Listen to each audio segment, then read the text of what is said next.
Las misericordias de Dios se renuevan cada mañana. Su voluntad es buena, agradable y perfecta. Bienvenidos a una nueva emisión de Vidas con Propósito, para volver a vivir. La vida se comparte. Vivir para sí mismo es perder la mejor parte. Hola, muy buenos días, bienvenidos otra vez a Vidas con Propósito, para volver a vivir. Les saluda Oscar Plata. Continuamos con la nueva serie titulada El Corazón de Jesús y compartiremos el cuarto tema, Jesús y los necesitados de pan. Primavera.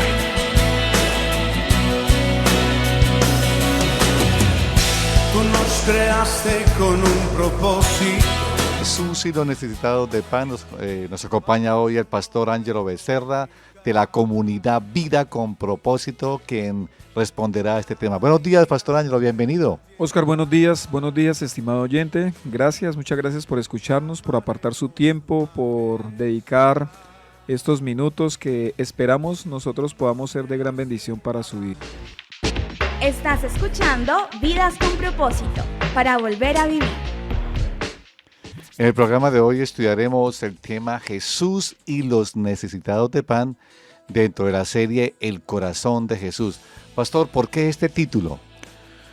Bueno, Oscar, porque dice una estadística lo siguiente: cada 5 segundos un chico de menos de 10 años se muere de hambre en un planeta que, sin embargo, rebosa de riquezas.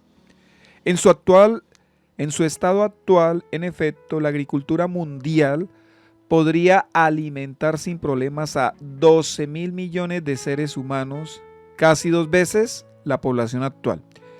Esta estadística, la anterior declaración, es una declaración que hizo Jan Ziegler, quien fue relator especial de las Naciones Unidas en su obra del año 2012 titulada Destrucción masiva geopolítica del hambre.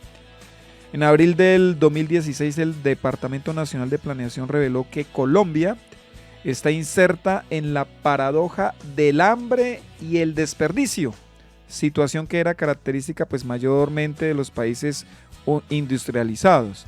La revista Semana, en una de sus ediciones, afirmó lo siguiente: según el Departamento Nacional de Planeación, al año se pierden y se desperdician en Colombia 9.76 millones de toneladas de comida. Esta cifra es alarmante porque representa el 34% del total de los alimentos que el país podría consumir durante un año. Es decir que por cada 3 toneladas de comida disponible en Colombia, 1 tonelada termina en la basura. Y aquí en Colombia hay hambre, pero se desperdicia el alimento, se desperdicia la comida. Ante estas estadísticas, la pregunta que surge es ¿por qué hay hambre en el mundo? ¿Por qué hay hambre en Colombia? Por ejemplo, en los departamentos como en el Chocó y La Guajira, que hay niños que se han muerto por desnutrición. Inanición, ¿no? Yo creo que existen 3 razones principales, Oscar, y son la raíz del problema.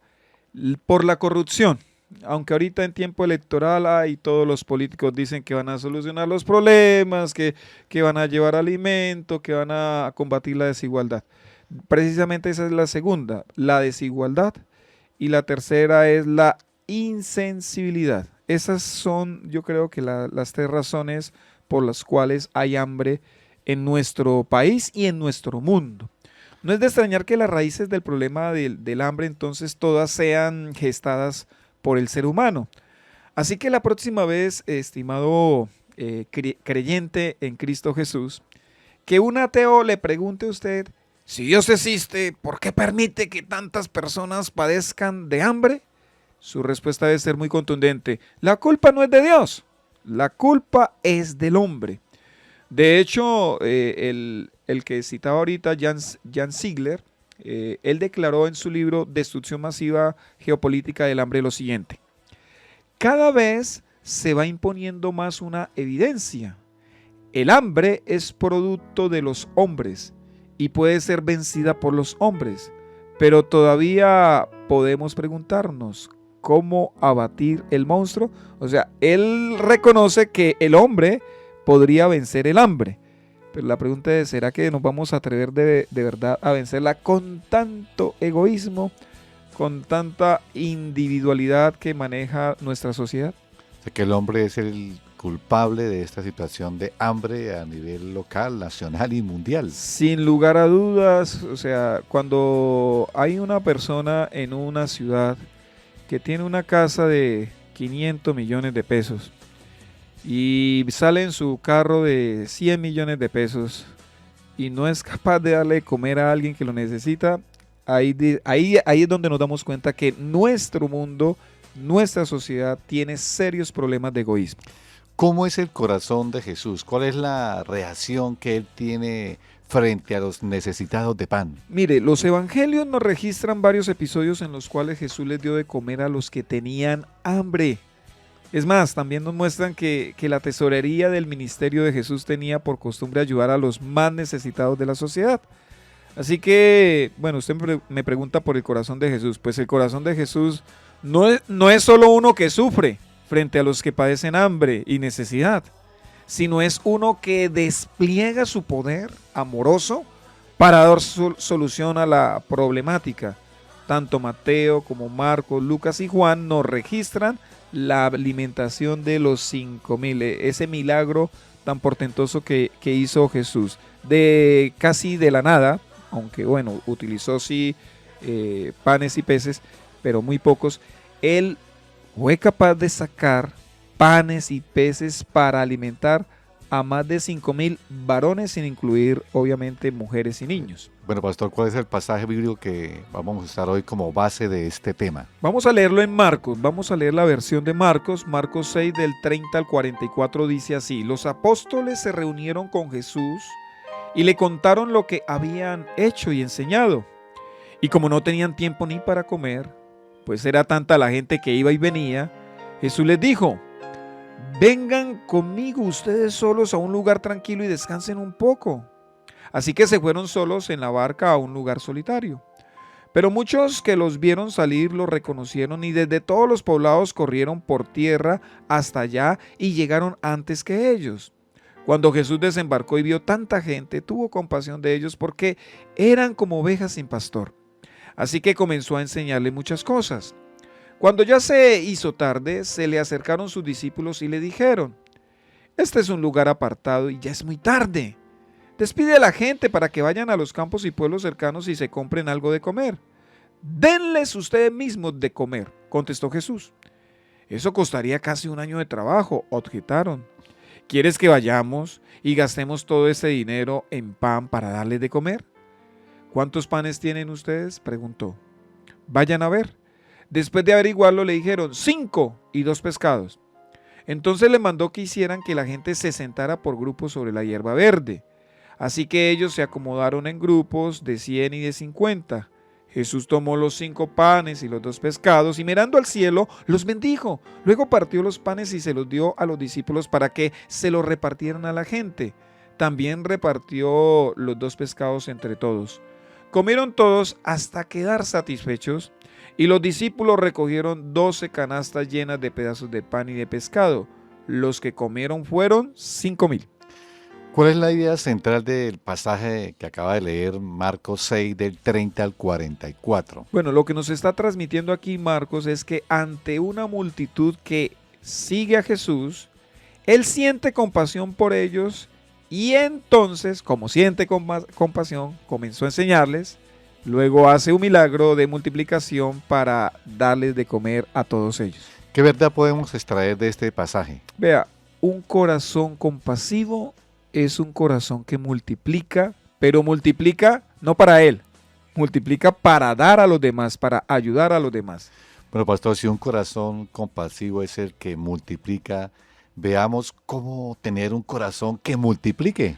Bueno, para tener un corazón que multiplique, debemos apersonarnos de las diferentes situaciones que Dios ponga por delante nuestro. Vea lo que dice aquí el texto de Marcos 6, 36 al 37. Despide a la gente para que vayan a los campos y pueblos cercanos y se compren algo de comer. Denles ustedes mismos de comer, contestó Jesús. Eso costaría casi un año de trabajo, objetaron. ¿Quieres que vayamos y gastemos todo ese dinero en pan para darles de comer? Vea, Jesús no solo se interesa por el alma del hombre, Él también se preocupa por su estómago. Sí, algunos solamente nos preocupamos en la iglesia cristiana solo por el alma. Bueno, pues en el ministerio de Jesús también había preocupación por el estómago. Y es bien interesante que la reacción de los discípulos ante la necesidad de la gente fue, bueno, que ellos mismos solucionen su problema, que se vayan, ¿cierto? Despídalos, maestro, que se vayan y busquen comida. Ellos dijeron, maestro, vaya, dígales que se vayan. Pero para sorpresa de los discípulos, y quizás también para nosotros, Marco nos dice que Jesús les salió con una orden inesperada. El maestro les dijo, denles ustedes mismos de comer. Mateo, que también pues registró este relato, dice que Jesús les contestó de la siguiente manera: no tienen que irse, denles ustedes mismos de comer. Allí se estaba revelando el corazón de Jesús y cómo Jesús se estaba apersonando de la situación. ¿Cómo están o cómo reaccionan los discípulos ante la orden de Jesús? Pues imagínense, es como si el Señor nos dijera aquí en Bucaramanga, a todas las iglesias, nos diera el Señor Jesús la orden a todas las iglesias de Bucaramanga, atiendan a toda la población de la calle. ¿Se imagina? O a todos los migrantes. O a todos los venezolanos que nos están llegando, ¿cierto? Pues los discípulos quedaron totalmente desconcertados. Y lo que a mí me llama más la atención del relato es la reacción pues de ellos. Algunos de ellos a lo mejor le están diciendo entre ellos, hablándose, oiga, ¿qué tal las del maestro? No se le ocurrió otra cosita, ¿no? Y como en todos los grupos siempre existen las mentes matemáticas, Juan nos dice, porque Juan también narró este episodio, Juan nos dice que fue Felipe quien ante ese desafío que les está poniendo Jesús, entonces Felipe rápidamente empezó a hacer las cuentas y empezó, no, eso cuesta mucho. Marcos nos da a entender que el ministerio de Jesús en este momento tenía la capacidad económica de hacer el gasto. El problema era que estaban en un lugar muy, pero muy apartado. O sea, el dinero lo había y por eso dijeron, oiga, ¿usted quiere que gastemos todo ese dinero? Y un año de trabajo. Y estaban demasiado apartados para poder hacer la compra del pan para la gente. Ante la reacción de los discípulos a la orden de Jesús, ¿cómo podemos ver este contraste entre el corazón de Jesús y el de los apóstoles? Bueno, es de gran edificación pues ver ese contraste, ¿no? Entre el corazón del Señor Jesucristo y el corazón de los apóstoles. Yo me veo reflejado en el de los apóstoles porque, oiga, el Señor es impresionante. Vea, los apóstoles vieron el problema. Jesús vio la solución. Ahí ya hay un contraste y eso muestra los corazones. Los apóstoles vieron denarios. Jesús vio estómagos vacíos. Jesús vio el hambre de la gente. Los apóstoles querían descartarse de la situación. Jesús quería apersonarse de la situación. Pues al hacer un cotejo de los 4 evangelistas, nos damos cuenta que fue la compasión de Jesús la que le llevó a enseñarles, la que le llevó a sanarles y la que llevó a darles de comer a toda esa multitud de más de 5,000 personas. ¡Qué culto tan poderoso! ¡Qué culto tan extraordinario el que se desarrolló ese día! Hubo enseñanza para el alma, hubo sanidad para el cuerpo y hubo alimento para el estómago. Ese es el corazón de Jesús. Estamos en Vidas con Propósito en el dial 1020 AM y por internet a través de radioprimavera.com con la serie El Corazón de Jesús, el 4º tema, Jesús y los necesitados de pan. Hasta aquí hemos visto cómo tener un corazón que multiplique. Y lo primero es apersónese, tenga un corazón compasivo. Así, pastor, ¿cuál sería la segunda acción de un corazón que multiplica? También con la A, no solo apersónese, sino atrévase. Y eso tiene que ver indiscutiblemente con la fe. Vea lo que dice Marcos 6:38. ¿Cuántos panes tienen ustedes?, preguntó. Vayan a ver. Después de averiguarlo, le dijeron 5 y 2 pescados. Escúcheme, estimado oyente, usted tiene una multitud hambrienta de más de 5,000 personas y solo cuenta con 2 panes y 2 panes de 200 pesos, ¿sí? De esos pequeñitos, de esos chiquiticos. Y también cuenta con 2 bocachicos de menos de media libra. ¿Usted qué haría? ¿Usted se atrevería a decirle a la gente, siéntese que ya les voy a servir? Vea, la fe tiene que ver con desafíos.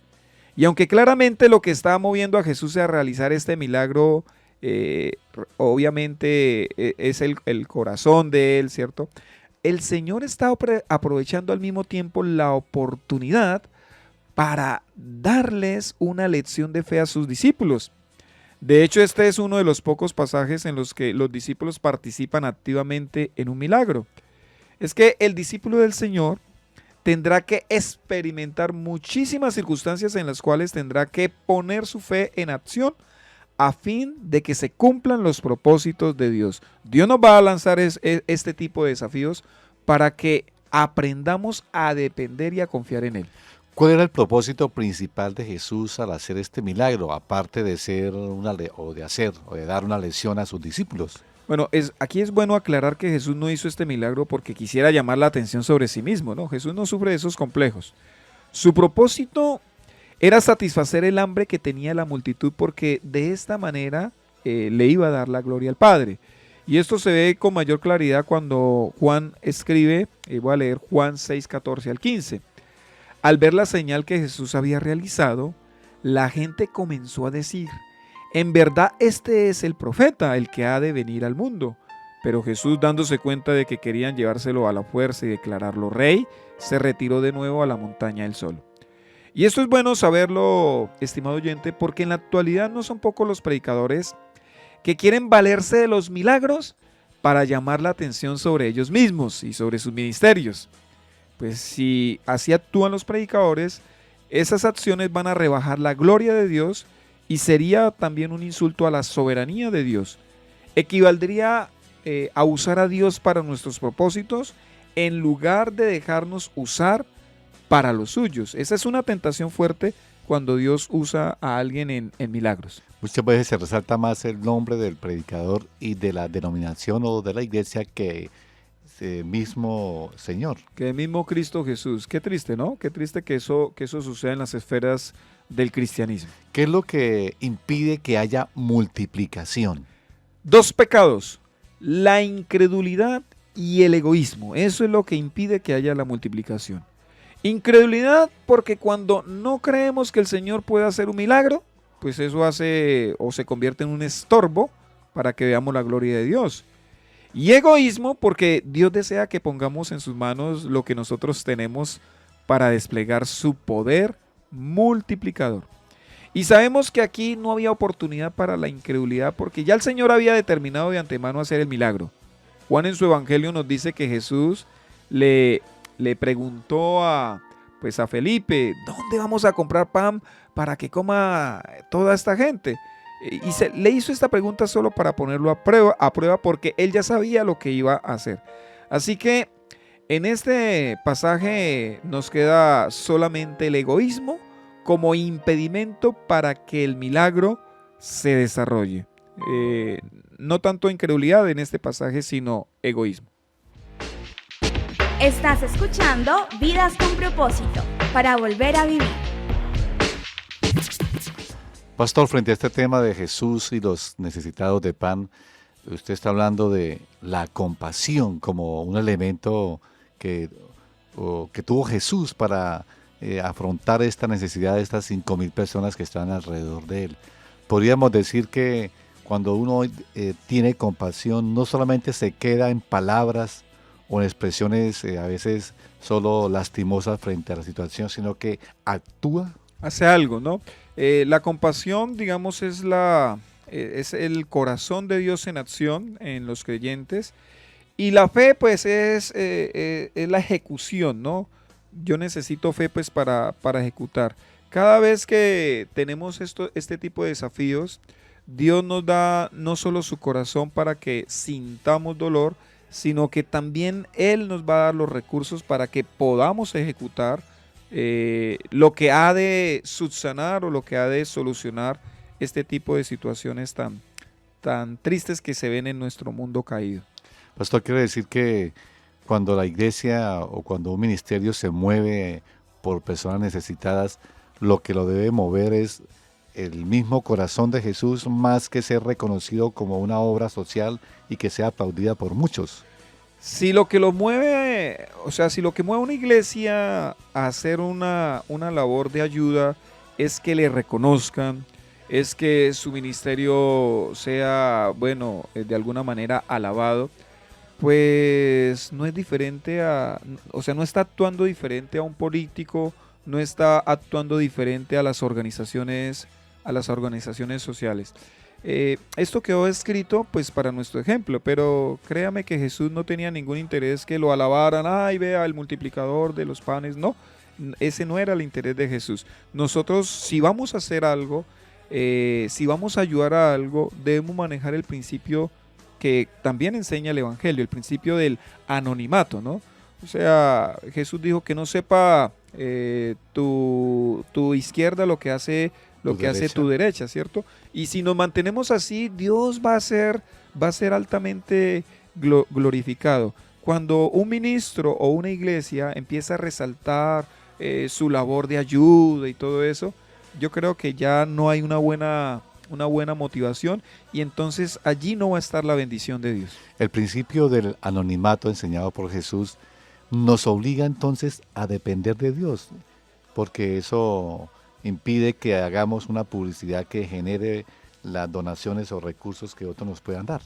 Exacto, y yo creo que el pueblo de Dios tiene la capacidad de hacer muchas cosas, o sea, de ayudar al pobre, de ayudar al necesitado. Obvio, la iglesia no es, yo también pues obviamente soy pastor, la iglesia no es casa de beneficencia, ¿no? Pero una cosa es que no sea casa de beneficencia y otra cosa es que tenga las manos atadas para ayudar al que lo necesita. Debe haber sabiduría. Pablo establece también unos lineamientos de, por ejemplo, la ayuda a las viudas. Él establece edad, él establece unos requisitos, porque también pues no falta el que quiere vivir, ¿cierto?, de la congregación, el que quiere vivir de la iglesia, y entonces cuando uno da un mensaje como este, después lo confrontan a uno, ay, pastor, usted qué tanto que habla y no ayuda, ¿cierto? Pues tampoco se trata de que nos vamos a convertir en una organización asistencialista como iglesia, pero cuando hay una necesidad y Dios quiere obrar, pues la iglesia no debería ser impedimento para que Él lo haga. Si desea comunicarse con nosotros, nos puede llamar al teléfono 310-212-4602. 310-212-4602. Gracias por escucharnos y les deseamos que pasen un día muy feliz. Estás escuchando Vidas con Propósito, para volver a vivir. Todos los domingos, la comunidad Vida con Propósito le invita a sus reuniones. En Piedecuesta, de 8 a 9:30 de la mañana y de 10:30 a 12 del mediodía. En la carrera séptima, número 450. En el poblado municipio de Girón, a las 8 de la mañana. En la carrera 26, 4227. En el segundo piso del restaurante y asadero El Gran Broster, junto al Romboy del poblado. Y en Bucaramanga, a las 5 de la tarde. En la carrera 18, número 1922, Colegio Americano. Comunidad Vida con Propósito, para volver a vivir.